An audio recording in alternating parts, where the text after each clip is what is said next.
पांडवों ने जब इंद्रप्रस्थ में अपना राज्य बसाया, तब असुर शिल्पी मैदानव ने उनके लिए एक अद्भुत सभा का निर्माण किया, जिसे माया सभा कहा गया। ये सभा साधारण नहीं थी। यहाँ माया और वास्तविकता का भेद करना कठिन था। चमकती फर्श पानी जैसी लगती थी और शांत जल जमीन का आभास देता था। स्तंभ, दीवारें और द्वार सब भ्रम से भरे थे।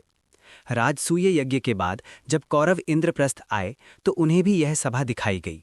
सभा में प्रवेश करते ही दुर्योधन उस अद्भुत कला को देखकर चकित तो हुआ, पर उसके भीतर पांडवों की समृद्धि को लेकर ईर्ष्या भी जाग उठी। सभा में चलते हुए दुर्योधन ने जहां सूखी फर्श थी, वहां उसे पानी समझ लिया और अपने वस्त्र समेटने लगा। कुछ दूर आगे बढ़ा तो जहां वास्तव में जल था, वहां जमीन समझकर निश्चिंत होकर चल पड़ा और फिसलकर गिर गया। उसके वस्त्र भीग गए और संतुलन बिगड़ गया। यह दृश्य देखकर सभा में उपस्थित कई लोग हंस पड़े। उसी समय वहां द्रौपदी भी उपस्थित थीं।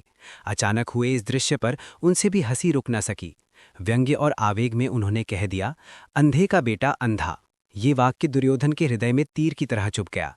वह क्षणिक हंसी उसके लिए गहरे अपमान में बदल गई। वह बाहर से शांत दिखा, लेकिन भीतर ही भीतर उसका क्रोध, ईर्ष्या और प्रतिशोध की आग भड़क उठी।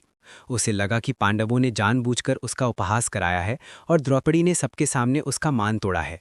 इसी अपमान की स्मृति वह हस्तिनापुर तक अपने साथ ले गया। समय के साथ यही अपमान चौपड़ के खेल की योजना बना, जिसमें पांडव अपना सब कुछ हार बैठे।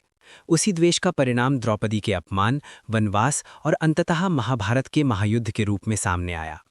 कभी कभी एक क्षण का मजाक या कटु वचन वर्षों तक नफरत और विनाश का कारण बन सकता है। शब्दों की शक्ति बहुत गहरी होती है। वे या तो संबंध बना सकते हैं या इतिहास बदल सकते हैं।